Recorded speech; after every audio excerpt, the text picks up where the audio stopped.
Well, joining us now is Christopher Gunness from the United Nations Relief and Works Agency. Good evening to you. The Israeli Foreign Minister, Tzipi Livni, has said, quote, there is no humanitarian crisis. Do you share that view?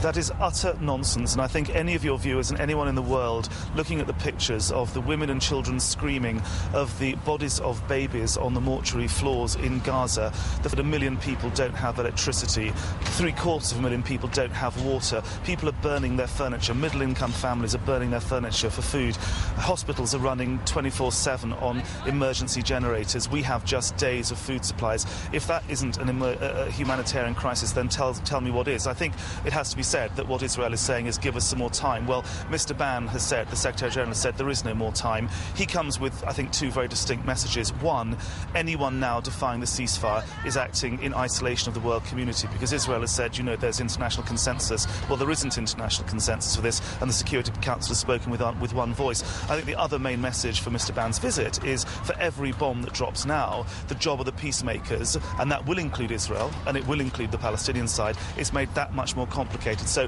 stop the bombs. I mean, obviously civilians are suffering. Stop the rockets. They're very unhelpful too.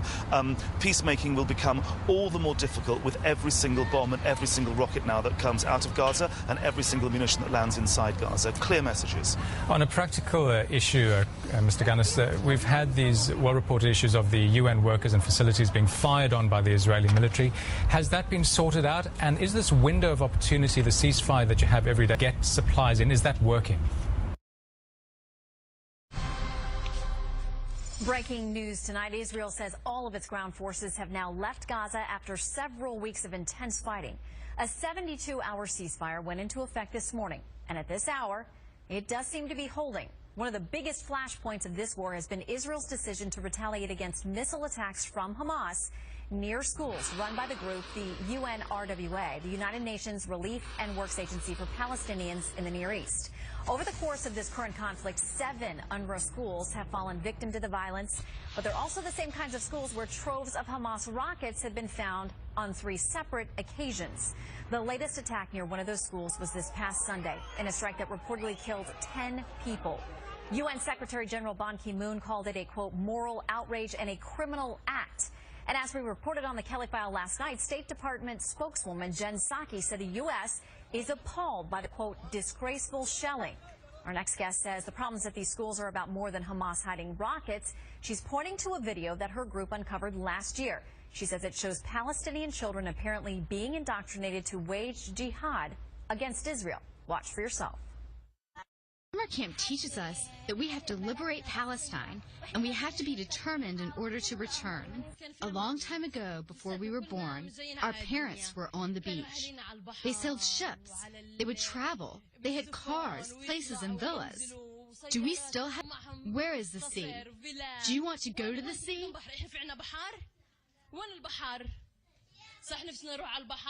Yes! While our families were having fun on the beach, we were having a barbecue and a wolf appeared. Who is the wolf? The Jews. Isn't it true that the Jews are the wolf? What did the Jews do to us? They expelled and deported us. They killed us and shot our families. They expelled us from our villages. They arrested our fathers and grandfathers. Correct? And where did they expel us to? To the refugee camp. Who expelled us? The Jews. All right, we are speaking to both sides of this very heated debate tonight. Chris Gunness is the spokesperson and Director of Advocacy and Strategic Communications for UNRWA. But first, we're going to talk to Brooke Goldstein, human rights attorney and director of the Lawfare Project. All right, Brooke, tell us about this video, where it came from, what you think it says about what these kids are being told. So this video was co-produced by the Center for Near East Policy Research and the Lawfare Project in response to repeated denials by UNRWA and by people like Chris Gunness, who you're going to hear from after me, that the curriculum is totally innocuous, that there's nothing that espouses violence in the curriculum that U.S. taxpayer dollars are funding in UNRWA schools. And the truth is just the opposite. So what we did is we sent Palestinian cameraman to UNRWA schools so that the audience can see for themselves what's happening. And what we also did is we produced a document that's been shared with members of Congress called Exposing UNRWA, which is available on our website. basically translates line for line the curriculum that UNRWA is using. An 8th grade textbook says, hearing weapons clash is pleasant to my ear, and the flow of blood gladdens my soul, as well as bodies thrown upon the ground. In the Balata refugee camp, they teach the song, when we die as martyrs, we go up to heaven. Don't say we are children, because life, has made us older. And what we Well, the window is not working because there are firing incidents throughout these pauses. And the point I'd make is that when you are bringing food assistance to tens of thousands of people, you have to pre-position stock so that when this so-called lull, this window, happens, you've got food there. That means that our workers are in harm's way. We've given all the coordinates to the Israelis. They've got all the movement details. Everything is coordinated. But let me say one thing. I have in my inbox every single real-time email of every single firing incident on every single one of our workers. This will be used ultimately, potentially, as evidence in the application of international humanitarian law. So those things now seem very grim for our workers. Let me assure the world that every single email that we have in UNRWA, every real-time instance of where we were phoning up the Israelis and saying, please call off your tanks, our workers are being killed, every detail of our humanitarian, our medical convoys a few days ago, going in during the lull to recover the body of one of my colleagues was fired on. All of these incidents are being recorded. The Israeli army and the rocket launchers, by the way, are being very carefully scrutinized. And at the end of the day, I believe, it may take a long time, that there will be justice. And I hope that this simple message today will be a constraining hand on those who are not respecting the neutrality of humanitarian workers and those who are putting innocent civilians in harm's way.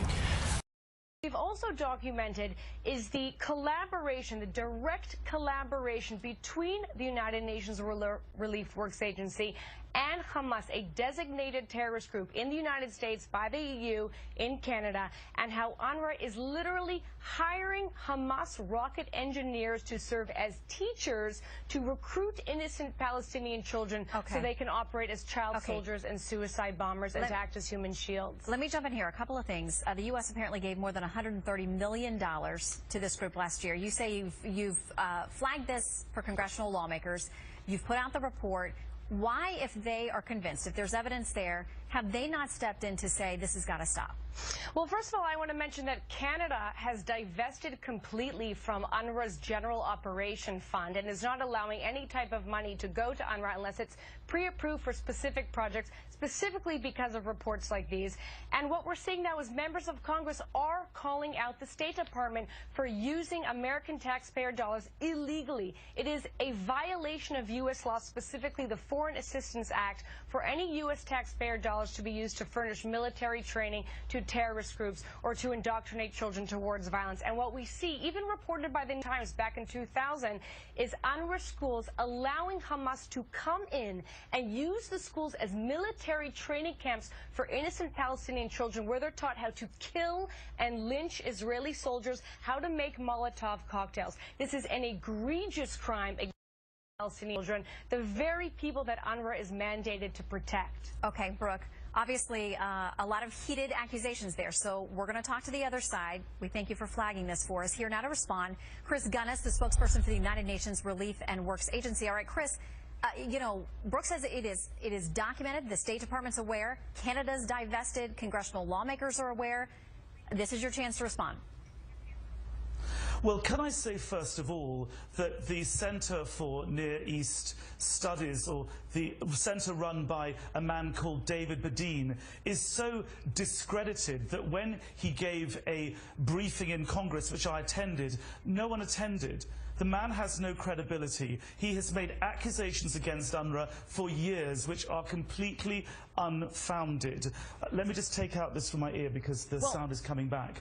Can I say that what David Badin does is to go into schools which are non-UNRWA schools, film and then present them as if they were images that disgrace me. That's one of his favourite tricks. But can I make a couple more points? The same curriculum which Ms. Goldstein is telling us is anti-Semitic, is anti-Israel, is the very same curriculum that is taught by Israel in the schools it administers in East Jerusalem. He's not going to be able to hear me, so we're going to have to stop him for just a second. That Israel is teaching in the schools it administers this curriculum, which you say is anti-Semitic and anti-Israel. And one last point, the period which saw the largest growth, increase in UNRWA's funding was the Bush administration. So can I ask you to explain why, if we're so anti-Israel, anti-Semitic, why is it that it was the Bush administration, it was under the Bush administration that we saw the largest increase in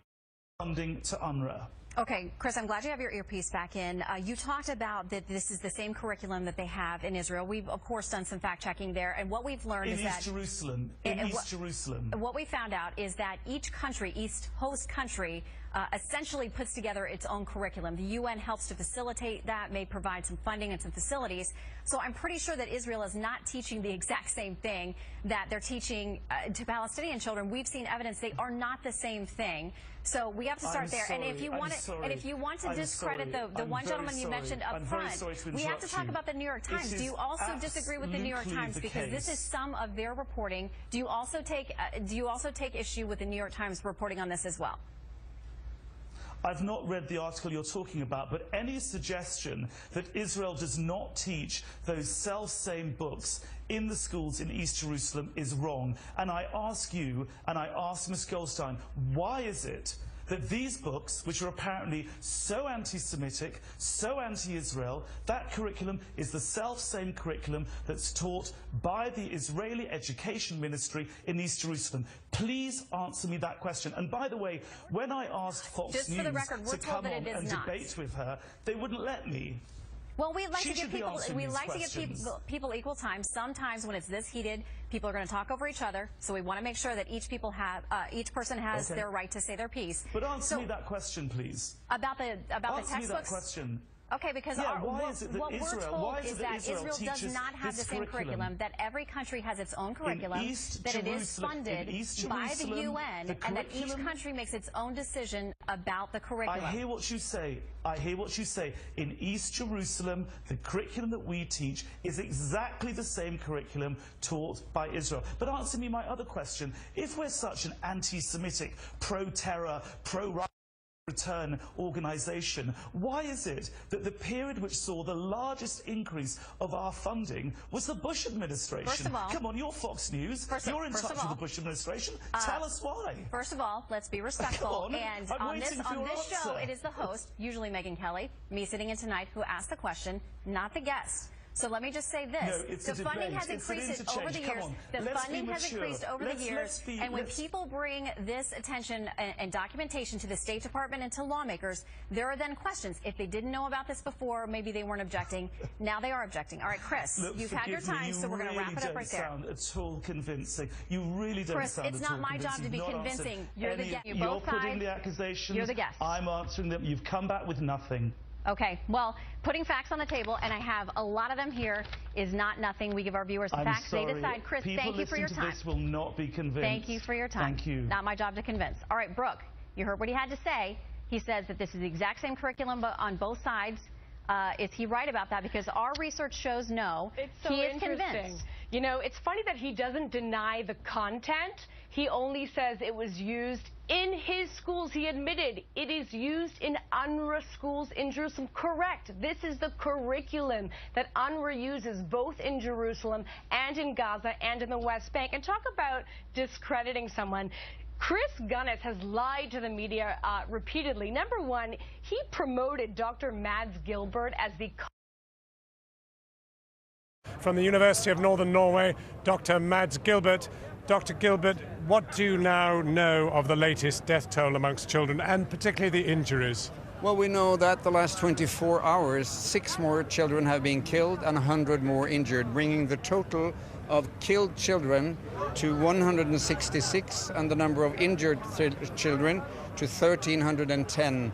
Total number of killed, including adults, it's 695, and total number of injured, 4,519. And the number and the fraction of children is unusually high in this material, meaning that the Israelis are relentlessly killing children and injuring children.